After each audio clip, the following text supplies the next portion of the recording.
CPI polytechnic YouTube চ্যানেলের পক্ষ থেকে আপনাদের সবাইকে স্বাগত। আমি আছি আপনাদের সাথে Mohammad Raihan Chowdhury, electrical technology junior instructor. আজকে আপনাদের সাথে যে বিষয় নিয়ে আলোচনা করব, ইলেকট্রিক্যাল ডিপার্টমেন্টের চতুর্থ সেমিস্টারের electrical installation, planning and estimating এই বিষয়ের কিছু বেসিক টপিক নিয়ে। শুরুতেই ইলেকট্রিক্যাল ইনস্টলেশন বলতে কি বুঝি? ইলেকট্রিক্যাল ইনস্টলেশন অর্থাৎ বৈদ্যুতিক স্থাপনা। বৈদ্যুতিক স্থাপনা বলতে বৈদ্যুতিক ব্যবস্থাপনার সুষ্ঠু এবং সঠিক বিন্যাস করাকে বোঝায়। যেমন বিদ্যুৎ উৎপাদন কেন্দ্র থেকে পরিবহন লাইন এবং ডিস্ট্রিবিউশন লাইনে ব্যবহৃত transformer, relay, বাসবার, circuit breaker, overload relay, current transformer, potential transformer এবং ইত্যাদি সুষ্ঠুভাবে স্থাপন করে গ্রাহকের বৈদ্যুতিক চাহিদার জন্য, অর্থাৎ গ্রাহকের বিদ্যুৎ সরবরাহ দেওয়ার উদ্দেশ্যে সঠিক যে বিন্যাস করা, এটাকেই বলা হয় ইলেকট্রিক্যাল ইনস্টলেশন অথবা বৈদ্যুতিক স্থাপনা। এবার আসি ইলেকট্রিক্যাল প্ল্যানিং। সাধারণ অর্থে আমরা প্ল্যানিং অর্থটা বুঝি পরিকল্পনা। এখন পরিকল্পনা সাধারণভাবে যদি আমি চিন্তা করি, ধরেন আপনি হচ্ছে সিপিআই পলিটেকনিক আসবেন ফার্মগেট হতে। তো ফার্মগেট থেকে সিপিআই পলিটেকনিকে আসার পূর্ব মুহূর্তে আপনার মাথায় চিন্তা আসবে দূরত্ব কত, এখানে আসার দূরত্ব কত, সময় কত লাগবে এবং কিভাবে আসবেন। বাসে আসবেন নাকি আপনি লেগুনায় আসবেন? সেক্ষেত্রে আপনি চিন্তা করার ক্ষেত্রে দেখবেন সময়, দূরত্ব, খরচ ইত্যাদি হিসাব করে তারপর মনস্থির করবেন আপনি আসবেন। তো এই যে আপনি মনস্থির করার আগ মুহূর্ত পর্যন্ত যে সকল বিষয় নিয়ে চিন্তা করলেন, এটাই হচ্ছে আপনার পরিকল্পনার অন্তর্ভুক্ত। কিন্তু বৈদ্যুতিক ভাষায় কি তাই? আচ্ছা আসি বৈদ্যুতিক ভাষায়, তাহলে পরিকল্পনা বলতে কি বোঝায়? মূলত বৈদ্যুতিক স্থাপনা সুষ্ঠুভাবে বিন্যাস করার পূর্বে আমরা সাধারণ অর্থে যে নকশা প্রণয়ন করে থাকি বা এই কাজটা সার্বিকভাবে বাস্তবায়ন করার লক্ষ্যে পূর্ব মুহূর্তে যে যাবতীয় খরচ ইত্যাদি পরিকল্পনা করে থাকি, এটাই হচ্ছে ইলেকট্রিক্যাল ভাষায় ইলেকট্রিক্যাল প্ল্যানিং বা বৈদ্যুতিক পরিকল্পনা। এবার আসি এস্টিমেটিং। মূলত এস্টিমেটিং মানে হচ্ছে বাংলা অর্থ প্রাক্কলন অথবা পূর্ব অনুমান বা পূর্বানুমান, এটাকে বলে থাকে। অর্থাৎ এই বৈদ্যুতিক পরিকল্পনা বা প্ল্যানিংকে বা পরিকল্পনাকে বাস্তবায়ন করার লক্ষ্যে উক্ত স্থাপনার যাবতীয় সকল খরচ, অর্থাৎ শুরু থেকে শেষ অবধি স্থাপনাটি সম্পন্ন করতে বা পরিকল্পনাটি বাস্তবায়ন করতে আপনার কি পরিমাণ খরচ হতে পারে, এর পূর্ব একটা ক্যাটালগ তৈরি করা হচ্ছে এস্টিমেটিং। এই ছিল electrical installation, planning and estimating এর ক্ষুদ্র ধারণা। এবার আসি একটি বৈদ্যুতিক স্থাপনার প্রকারভেদ। বৈদ্যুতিক স্থাপনার প্রকারভেদ মূলত তিন প্রকার হয়ে থাকে। কি কি? একটি হচ্ছে অভ্যন্তরীণ বৈদ্যুতিক স্থাপনা, অনাভ্যন্তরীণ বৈদ্যুতিক স্থাপনা এবং অস্থায়ী বৈদ্যুতিক স্থাপনা। তো অভ্যন্তরীণ বৈদ্যুতিক স্থাপনা বলতে আমরা কি বুঝি? অভ্যন্তরীণ বৈদ্যুতিক স্থাপনা বলতে বাসাবাড়ি, অফিস আদালত, স্কুল কলেজ ইত্যাদির অভ্যন্তরে বৈদ্যুতিক সরঞ্জামাদি এবং বিদ্যুতায়ন ব্যবস্থাপনাই হচ্ছে অভ্যন্তরীণ বৈদ্যুতিক স্থাপনা। তাহলে এবার আসি অনাভ্যন্তরীণ বৈদ্যুতিক স্থাপনা কি? তাহলে অনাভ্যন্তরীণ বৈদ্যুতিক স্থাপনা হচ্ছে খোলা আকাশের নিচে, অর্থাৎ বাসা অর্থাৎ কোনো আবদ্ধ দেয়ালের ভিতরে না হয়ে খোলা আকাশের নিচে যে ওয়্যারিং ব্যবস্থাপনা হয়ে থাকে, সেটাকে বলা হয় অনাভ্যন্তরীণ বৈদ্যুতিক স্থাপনা। তো এখন অনাভ্যন্তরীণ বৈদ্যুতিক স্থাপনার উদাহরণ হিসেবে কি বলতে পারি? যেমন হচ্ছে সাবস্টেশন, বিদ্যুৎ উপকেন্দ্রগুলো আমরা যে দেখে থাকি, এই বিদ্যুৎ উপকেন্দ্র, তারপর হচ্ছে বিমানবন্দরের লাইটিং ব্যবস্থাপনা, তারপর রেলওয়েতে লাইটিং ব্যবস্থাপনা, এগুলো সবই হচ্ছে অনাভ্যন্তরীণ বৈদ্যুতিক স্থাপনার উদাহরণ। তাহলে এবার আসি লাস্ট সেটা হচ্ছে অস্থায়ী বৈদ্যুতিক স্থাপনা। এই অস্থায়ী বৈদ্যুতিক স্থাপনা বলতে কি বুঝি? মূলত অস্থায়ী কথাটাই বলতে বোঝাচ্ছে যে এমন একটা বৈদ্যুতিক স্থাপনা যেটা সাময়িক সময়ের জন্য স্থাপন করা হয়, অর্থাৎ সাময়িক সময় পর সেটাকে আবার স্থানকে পরিবর্তন করা যাবে, এক স্থান থেকে অন্য স্থানে সেটাকে নিয়ে যাওয়া যাবে। এরকম বৈদ্যুতিক স্থাপনাকে আমরা অস্থায়ী বৈদ্যুতিক স্থাপনা হিসেবে বিবেচনা করে থাকি। এবার আসি, এখানে একটা ছোট ম্যাথমেটিক্স ক্যালকুলেশন দেওয়া আছে।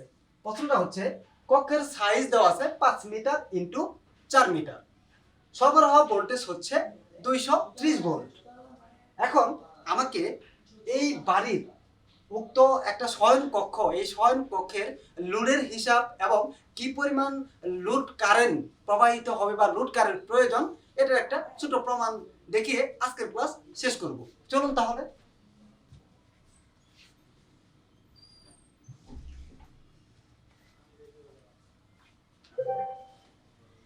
মনে রাখবেন, একটি শয়নকক্ষ সাধারণত একটি শয়নকক্ষের যে সকল ইলেকট্রিক্যাল অ্যাপ্লায়েন্স বা পয়েন্ট ব্যবহার করে থাকি, প্রত্যেকটা ওই একই একটা ফ্ল্যাট বা একটি ইউনিটে এরকম কমন কয়েকটা শয়নকক্ষ বা কয়েকটা রুম হতে পারে, তবে প্রত্যেকটা রুমেই কমন কিছু পয়েন্ট ব্যবহার হয়ে থাকে। তাই স্ট্যান্ডার্ড নিয়ম অনুসারে কিছু ব্র্যাকেট লাইট থাকে, যেমন ব্র্যাকেট লাইট সর্বনিম্ন 2টা পয়েন্ট থাকে। তো ব্র্যাকেট লাইট প্রতিটি ব্র্যাকেট লাইটের পাওয়ার হচ্ছে 60 ওয়াট, অর্থাৎ 60 ওয়াট করে ধরা হয়। এবং একটি টিউব লাইট সাধারণত 4 ফিট দৈর্ঘ্য বিশিষ্ট হয় এবং প্রতিটি টিউব লাইটের 40 ওয়াট করে হয়ে থাকে। এবং একটি সিলিং ফ্যান, যেটা 56 ইঞ্চি সুইপ বা ব্লেড বা পাখা সহ সেটাকে ধরা হয় 56 ইঞ্চি পরিধি। এই 56 ইঞ্চি সুইপ বিশিষ্ট একটি সিলিং ফ্যানের পাওয়ার হয়ে থাকে 80 ওয়াট, অর্থাৎ 80 ওয়াট। তো একটা ম্যাথমেটিক্স ক্যালকুলেশন, যেটা আগের স্লাইডে দেখলাম যে প্রশ্নটা ছিল যে একটি শয়নকক্ষের মোট পাওয়ার এবং কি লোড কারেন্ট বের করতে হবে। ধরি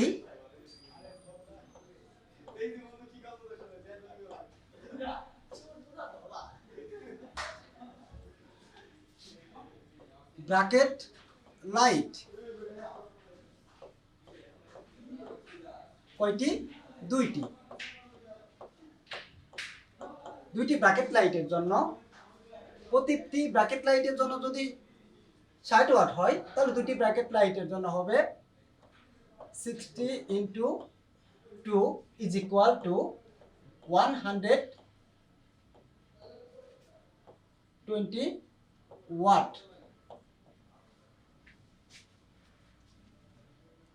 টিউব লাইট একটি টিউব লাইট দৈর্ঘ্য দেওয়া আছে 4 ফিট, তাহলে সেই লাইটের ক্ষেত্রে হবে 40 ওয়াট।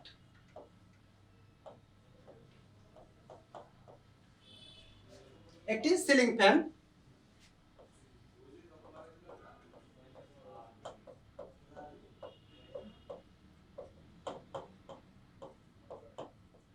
একটি সিলিং ফ্যান 56 ইঞ্চি সুইপ,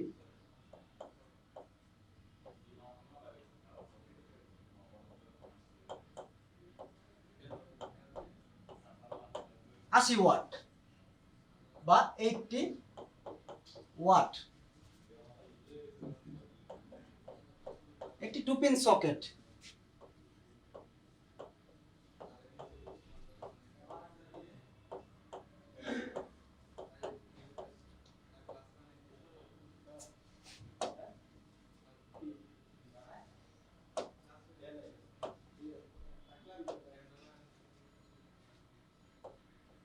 একটি 2 পিন সকেট 100 ওয়াট বা 100 ওয়াট। একটি 3 পিন সকেট 1000 ওয়াট।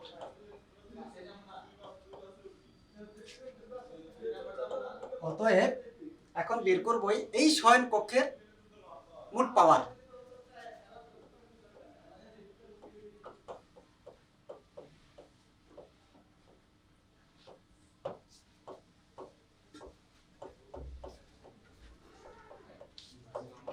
শয়নকক্ষের মোট পাওয়ার সব টোটাল যোগ করি 120 80 সমান 200 অর্থাৎ 200 300 এবং এখানে 1000 টোটাল হচ্ছে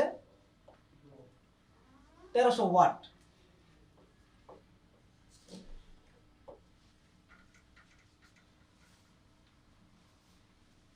সরি, এখানে একটা স্কিপ হয়ে গেছে, একটি টিউব লাইটের হিসাবটা আমাদের করা হয়নি, সেটা 1300 তাও 40 ওয়াট হবে টোটাল।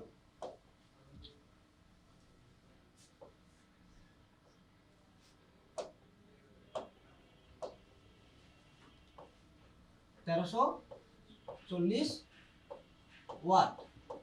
আমরা এখন একটি শয়নকক্ষের মোট ব্যবহৃত পাওয়ার বের করে ফেললাম। এখন আমরা বের করব কি লোড কারেন্ট। অতএব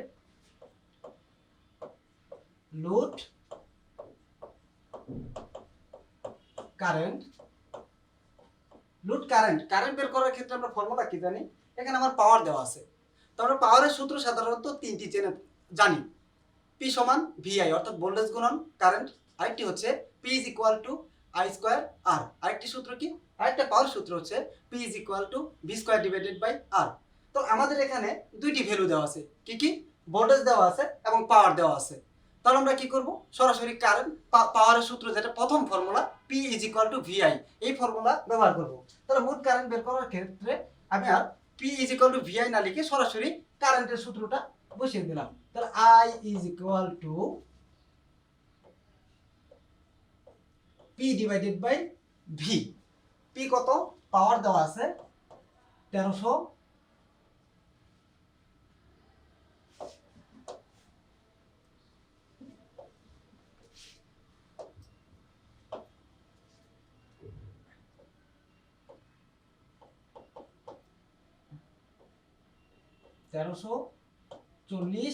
ডিভাইডেড বাই সাপ্লাই ভোল্টেজ ওই বাড়িতে 230।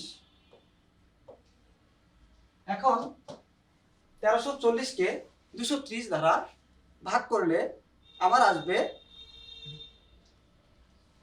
5 পয়েন্ট, অর্থাৎ 5.83 অ্যাম্পিয়ার। তাহলে দেখুন খুব সহজেই একটি শয়নকক্ষের ব্যবহৃত মোট পাওয়ার এবং কি লোড কারেন্ট বের করে ফেললাম। লোড কারেন্ট আসছে 5.83 অ্যাম্পিয়ার এবং ব্যবহৃত মোট পাওয়ার 1340 ওয়াট। এভাবে পাশাপাশি 4টা বা 5টা রুমের সামগ্রিক লোড বের করে এবং কি পাওয়ার বের করে যদি এটাকে যোগ করি তাহলে আমাদের টোটাল ব্যবহৃত মোট পাওয়ার এবং কি ওই বাড়িতে ব্যবহৃত মোট কারেন্ট বা লোড কারেন্ট বের করে ফেলতে পারবো এভাবে এই ফর্মুলাকে ব্যবহার করে। সুপ্রিয় শিক্ষার্থী, আজকের ক্লাস এই পর্যন্তই। ধন্যবাদ। CPI Polytechnic